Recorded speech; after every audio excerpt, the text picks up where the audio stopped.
आज हम लोग बात करने वाले हैं बीए पार्ट 1 हिस्ट्री ऑनर्स का पेपर 1 का चैप्टर 5। चैप्टर 5 का भाग 2 तक बहुत अच्छा से पढ़ लिए थे। यानी कि हम वैदिक सभ्यता के बारे में पढ़ रहे थे, उसमें भी ऋग वैदिक काल के बारे में पढ़ रहे थे। यानी कि प्रारंभिक काल जो था ऋग वैदिक काल के बारे में पढ़ रहे थे। तो उनके लोगों के जीवन के बारे में पढ़ रहे थे कि उनका जीवन कैसा था। सामाजिक जीवन देख लिए थे कि वो लोग, उनका समाज कैसा था, पितृ सत्तात्मक था और सामाजिक जीवन बढ़िया से पढ़ लिए थे। अब हम लोग पढ़ेंगे उनका आर्थिक जीवन। आर्थिक जीवन कैसा था। आर्थिक जीवन, किसी का भी आर्थिक जीवन जानना जरूरी है।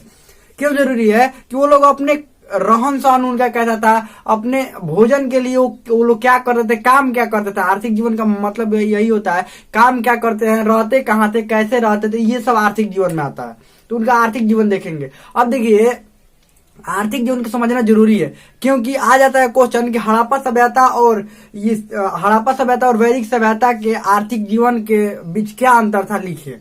इनके आर्थिक जीवन के बीच अंतर लिखने के लिए आ जाता है, या इन दोनों के बीच अंतर, वैदिक सभ्यता और हड़प्पा के सभ्यता के बीच अंतर लिखने के लिए आ जाता है। तो आर्थिक जीवन दोनों का भिन्न था, मतलब अलग अलग था। तो वो वहां पर भी इन दोनों को क्या कर सकते हैं, लिख सकते हैं। हम आगे बताएंगे कैसे लिखना है। चलिए इसको देखते हैं आर्थिक जीवन के बारे में। अगर इससे पहले वाला भाग का वीडियो नहीं देखे हैं तो लिंक डिस्क्रिप्शन में होगा, प्ले लिस्ट में, वहां से देख सकते हैं, या प्ले लिस्ट में भी जाकर देख सकते हैं। तो चलिए इनके आर्थिक जीवन के बारे में थोड़ा देखते हैं। आर्थिक जीवन, आर्थिक जीवन। अब आर्थिक जीवन ये मुख्य रूप से ये रहते कहाँ थे, पहले इनका निवास स्थान देख लेते हैं। इनका निवास स्थान बताइए तो कहाँ पर होगा, निवास स्थान। पिछला वाला में पढ़े थे ना कि ये लोग क्या थे, पशुपालक से। निवास स्थान नदियों के किनारे, नदियों के और पहाड़ों के पास वाले मैदान में, नदियों और पहाड़ों के पास वाले मैदान में, पहाड़ों के पास वाले मैदान में, मैदान में रहते थे। ऐसे ही नहीं रहते थे, रहते थे। तो इनका जो समाज था, ये लोग रहते कहते थे, ये लोग ग्रामीण, ये ग्रामीण तथा कबीलाई रूप में रहते थे। कबीले के रूप में रहते थे, कबीले के रूप में रहते थे।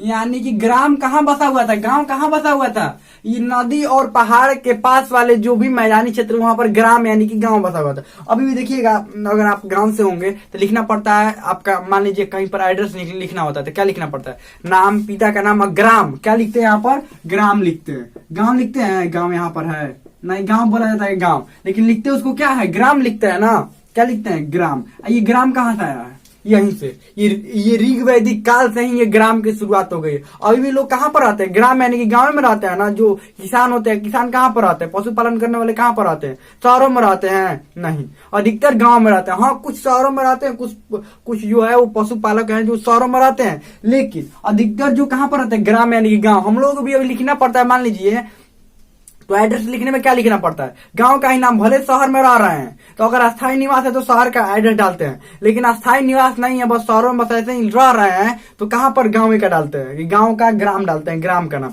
ये ग्राम की उत्पत्ति कहां से हुई है, यहीं से हुई है, ध्यान रखिएगा।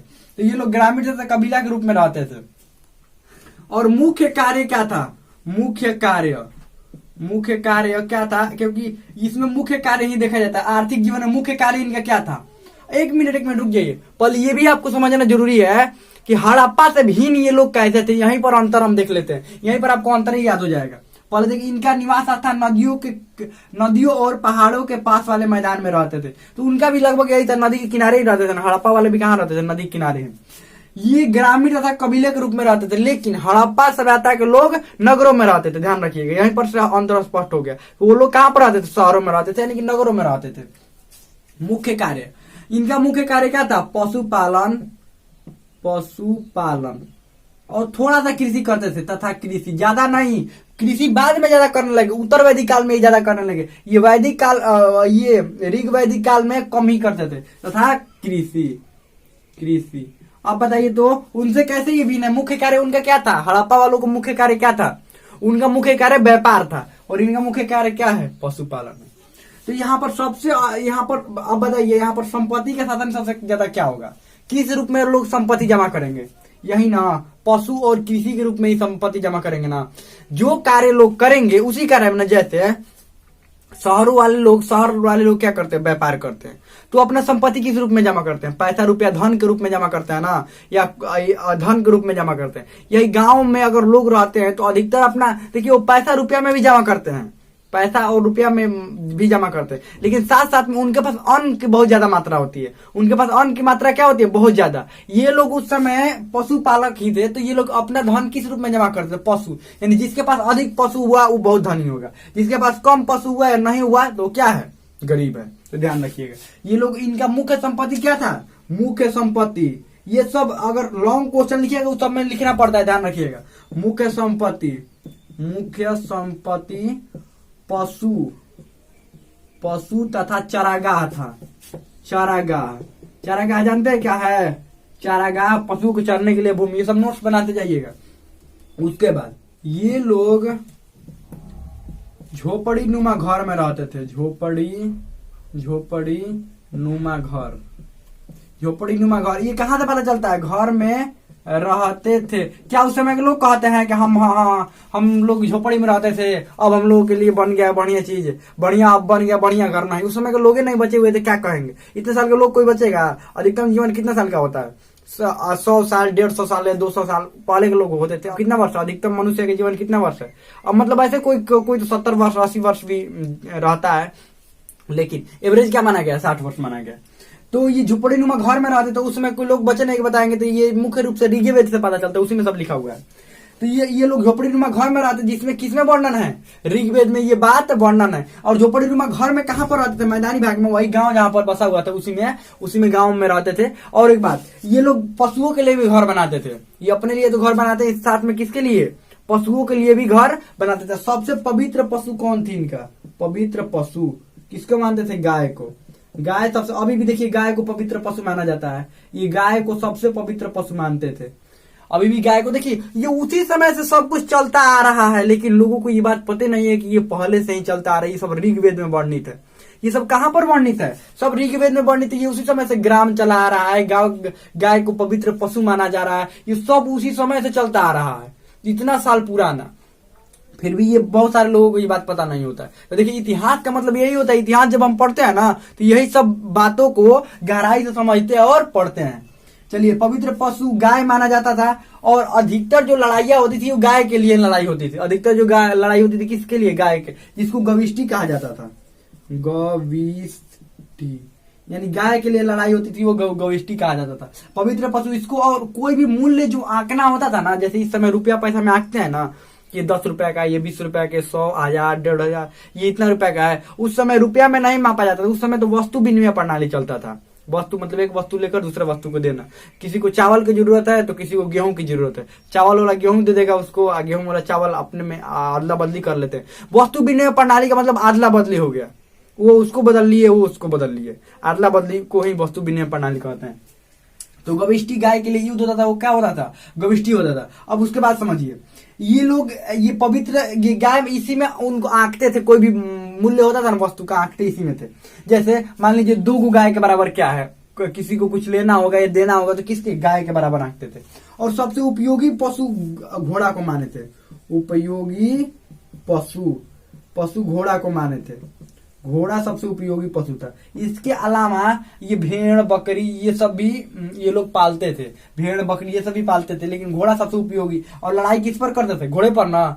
देखिएगा, पहले के राजा लड़ाई किस पर करते थे, घोड़े पर बैठकर लड़ाई करते थे। तो बताइए, उसी समय से चला आ रहा है ना, ये ऋग्वैदिक काल से ही चला आ रहा है कि लड़ाई कैसे करते थे, घोड़ा पर ही लड़ाई करते थे।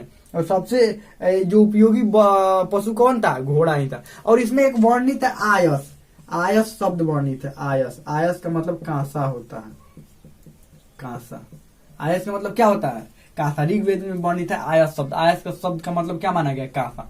अब देखिए, ये पवित्र पशु गाय था। और ये उस समय के ये गविष्टि क्या होता था, गाय के लिए। हाँ, ये ऑब्जेक्टिव क्वेश्चन में आता है। गाय के लिए युद्ध को क्या कहते हैं, गविष्टि। ध्यान रखिएगा, पवित्र पशु गाय है, उपयोगी पशु घोड़ा है। ये सब ऑब्जेक्टिव में आता है, ध्यान रखिएगा। और ये लोग किया, ये मुख्य रूप से कौन सा कार्य करते हैं, पशुपालन और कृषि करते हैं। मुख्य संपत्ति इसका पशु और चारागाह था, ध्यान रखिएगा। इनका आर्थिक जीवन देख लिए। अब इसको आप नोट्स बना लिया है, इसको थोड़ा सा मिटाते हैं। ये अभी लिख लिए होंगे, इसको मिटाते हैं और आगे अभी और देखना है।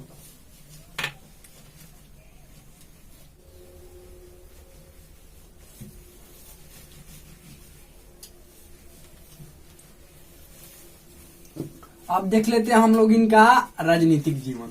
क्या देखते हैं, राजनीतिक जीवन कैसा था, राजनीतिक जीवन। अब देखिए तो हड़प्पा वाला को राजनीतिक जीवन कैसा था, प्रमाण मिला था नहीं, क्या प्रमाण मिला था, वो लोग तो व्यापारी थे, राजनीति से कोनो मतलब ही नहीं था उन लोगों को। अभी भी देखिएगा राजनीति करने वाले ही राजनीति करते हैं, नेता ही राजनीति करते हैं, बाकी लोगों को ज्यादा कुछ मतलब होता नहीं है। उस समय भी हड़प्पा वालों को मतलब था नहीं उससे, लेकिन यहाँ पर राजनीति था, यहाँ पर राजनीति से मतलब था, राजा भी थे, सब कुछ था। तो देखिए यहाँ पर ये लोग संयुक्त परिवार में रहते थे, ग्राम वाला, यहाँ पर राजा का भी प्रमाण मिला है। ये लोग मुख्य रूप से ये कबीलाई लोग थे, मुख्य रूप से कैसे थे, मुख्य रूप से कबीला में रहते थे, मुख्य रूप से कबीला में रहते थे, कबीलाई लोग थे। तो पहले ही बताया था कबीलाई लोग थे और राजा का भी प्रमाण था, और राजा भी होते थे। धीरे धीरे राजा का कद बढ़ने लगा। शुरू में राजा का उतना कद नहीं था, राजा का मुख्य कार्य युद्ध करना था। शुरू में राजा का मुख्य कार्य क्या था, मुख्य कार्य युद्ध करना। अब युद्ध करना क्यों, मुख्य कार्य। अब युद्ध किसके लिए होता था, युद्ध करना। अब युद्ध या तो पानी के लिए युद्ध हो जाएगा, युद्ध किसके लिए होता था, युद्ध करना किसके लिए, या तो पानी के लिए युद्ध हो जाएगा, या तो चारागाह के लिए युद्ध हो जाएगा, या युद्ध हो जाएगा गाय के लिए, यानी कि पशु के लिए। जिस राजा के पास ज्यादा पशु होते थे वो राजा ताकतवर माना जाता था कि वो राजा ताकतवर है। जिस राजा के पास ज्यादा चारागाह होते थे या पानी की साधन जल्दी होता था कि ताकि खेतों की सिंचाई किया जाए, चारागाह की अच्छा सिंचाई हो पाए, ताकि और घास उग पाए और पशुओं को खाने के लिए, वो राजा ताकतवर माना जाता था। तो ध्यान रखिएगा, उस समय बल के से राजा चुने जाते थे, ना कि उसके वंशानुगत नहीं था उस समय कि ये राजा हुए उसके लड़का हुआ था राजा हुआ, नहीं, ऐसा कुछ नहीं था। उस समय था कि जो ताकतवर होगा वही राजा होगा, काम खत्म, बस जो ताकतवर वही राजा। तो यहाँ पर युद्ध करना उनका काम था, मुख्य रूप से राजा क्या काम था, युद्ध करना, पानी के लिए, चारागाह के लिए। चारागाह मतलब जानते हैं क्या होता है ना, अरे पशु को चरने के लिए जो घास का मैदान होता है उसको चारागाह बोलते हैं। मुख्य कार्य यही था। उसके बाद इनका जो जीवन था, ये जो राजा थे, राजा का मुख्य कार्य यही था, मतलब जो कभी भी कोई भी राजा बदल जाता था। ऐसा बात नहीं था कि 10 साल के लिए है, कि 5 साल के राजा बने, कि 2 दिन के लिए, एक ही दिन में राजा बदल जाएगा। एक दिन में क्यों बदल जाएगा, जब कार्य बढ़िया से नहीं हार कर आ जाइएगा, आप ही के पशु कोई और जीत कर चला जाए तो राजा रहने देंगे आपको, नहीं। तो यही होता। अब प्रशासनिक इकाई थोड़ा देख ले, धीरे धीरे इनका प्रशासनिक इकाई बढ़ने लगा। प्रशासनिक इकाई, शासनिक इकाई, इसको अच्छा से नोट्स बना लीजिएगा। इकाई कैसा था इनका प्रशासनिक इकाई, इनका प्रशासनिक इकाई कैसा कैसा था, कुल ग्राम, कुल 20 था, 20, उसके बाद ग्राम, उसके बाद कुल 20 ग्राम, उसके बाद जन और उसके बाद राष्ट्र। ये धीरे धीरे बढ़ने लगा, कुल 20 बना, उसके बाद ग्राम, उसके बाद जन, उसके बाद राष्ट्र बन गया। तो देखिए ये धीरे धीरे बढ़ने लगा। कुल मतलब वो परिवार से होता हुआ, मतलब 10 गो परिवार, 20 गो परिवार मिलकर एक गांव बना। मान लीजिए यहाँ पर क्या हुआ होगा, यहाँ पर 1 गो परिवार, 2 गो, 3 गो, 4 गो परिवार मिलकर एक गांव बना। गांव से और 2-4 गो गांव मिलकर क्या बन गए, एक यहाँ पर 2-4 गो गांव मिलकर एक जन बन गया, और जन मिलकर एक क्या बन गया, राष्ट्र। ये बाद में का बात है, शुरू में ये सब इतना नहीं हुआ। प्रशासनिक इकाई लिख लीजिएगा, शुरू में ज्यादा कुछ नहीं था, ऋग वैदिक काल के शुरू में ज्यादा कुछ नहीं था, बाद में ये सब क्या हुआ, बढ़ने लगा। और युद्ध भी करते थे, ये ध्यान रखिए, घोड़ा पर युद्ध करते थे। युद्ध की शुरुआत वहीं तो हुई। और हाँ देखिए यहाँ पर माना जाता है कि दशराग्य युद्ध हुआ था, एक दशराग्य युद्ध, ध्यान रखिएगा,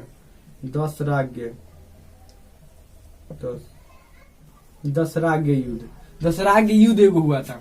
और दशराग्य युद्ध क्या था, 10 राजाओं का युद्ध था। एक तरफ से राजा सुदास थे, कौन था, सुदास, राजा सुदास एक तरफ से थे, और दूसरे तरफ से कौन था, दूसरे तरफ से और 10 गो राजा थे। कितने राजा थे उस तरफ से, 10 गो राजा। ये उस समय की बात है, उसी समय में युद्ध लड़ा गया, ये ऋग्वेद में वर्णित है। ये उसी समय में युद्ध लड़ा गया था, दशराग्य युद्ध। अगर नहीं जानते हैं 10 राजाओं का युद्ध, तो बहुत ही प्रसिद्ध युद्ध था, भारत का सबसे पहला युद्ध यही था। अगर इसको अगर पूरा देखना चाहते हैं, दशराग्य युद्ध क्या था, कैसे था, इस पर पहले ही हम वीडियो बना चुके हैं, लिंक डिस्क्रिप्शन में उस वीडियो को हम दे देंगे, आप वहां से जाकर उस वीडियो को देख सकते हैं कि दशराग्य युद्ध क्या था। बहुत भयंकर युद्ध हुआ था, बहुत बड़ा। एक तरफ से 10 गो राजा थे, एक तरफ से ये राजा सुदास थे, लेकिन जीत को किसकी हुई, राजा सुदास की जीत हुई। चलिए हम लोग आगे बढ़ते हैं। अब इनका धार्मिक जीवन थोड़ा सा देख लेते हैं। इनको धर्म में भरोसा था, क्या था, धार्मिक जीवन। अब देखिए धार्मिक जीवन में क्या था, मुख्य रूप से इनको धर्म बहुत बढ़िया से फॉलो होता था। ये लोग पशुपालक थे, तो ये पूजा किसकी करेंगे? पशुपालक थे ये लोग। आसपास जंगले था ना, मान लीजिए कोई मैदानी भाग में बसे, वहां पर जंगले था, तो ये लोग मुख्य रूप से प्रकृति की पूजा करते थे। प्रकृति के पूजा यानी प्रकृति की पूजा करते थे, प्रकृति की पूजा करते थे। अब देखिए इनको अलग अलग देवता था। देखिए देवता का नाम ध्यान रखिएगा, क्योंकि ये ऑब्जेक्टिव में पूछा जाता है देवता का नाम। यहाँ पर पहला आकाश का देवता, आकाश का देवता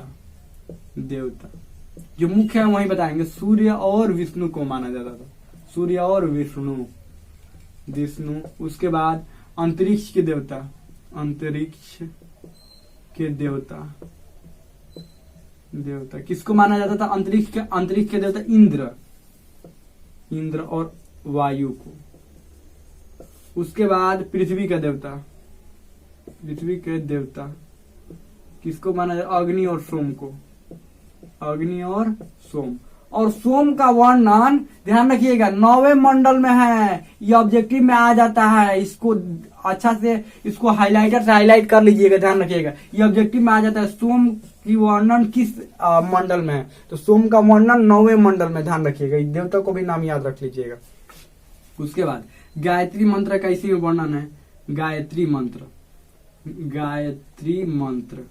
और यज्ञ भी होता था, यज्ञ का भी विधान शुरू हो गया था। इनका धर्म भरोसा था और यज्ञ का विधान शुरू हो गया था। विधान कैसे? ऋग्वेद में सब मंत्र वर्णित है। और उसके बाद इंद्र को माना जाता था, युद्ध का भी देवता माना जाता था। वर्षा का, युद्ध, वर्षा, आंधी, तूफान, ये सबका देवता किसको माना जाता था? इंद्र को। इस तरह इनकी धार्मिक विश्वास किसमें था? ये धार्मिक विश्वास इनका प्रकृति की पूजा करते हैं, मुख्य रूप से प्रकृति की, यानी कि जो भी आसपास हो रहा है, जैसे वर्षा के लिए इंद्र की पूजा करने लगे, अंतरिक्ष के लिए यहाँ पर इंद्र का, यहाँ पर वायु का पूजा करने लगे, सबकी पूजा करते थे। तो हमें लगता है कि बढ़िया से ये सब समझ में आ गया होगा, इनके जीवन के बारे में बढ़िया समझ में आ गया होगा। कोई भी देखिए इसको ऐसे ही आप नोट्स में लिखिएगा, ऐसे ही बना कर सबको लिखिएगा। हमें लगता है कि समझ में आ गया होगा। कोई भी डाउट हो, कोई भी क्वेश्चन हो तो आप कमेंट में पूछ सकते हैं। हमें लगता है समझ में आ गया होगा।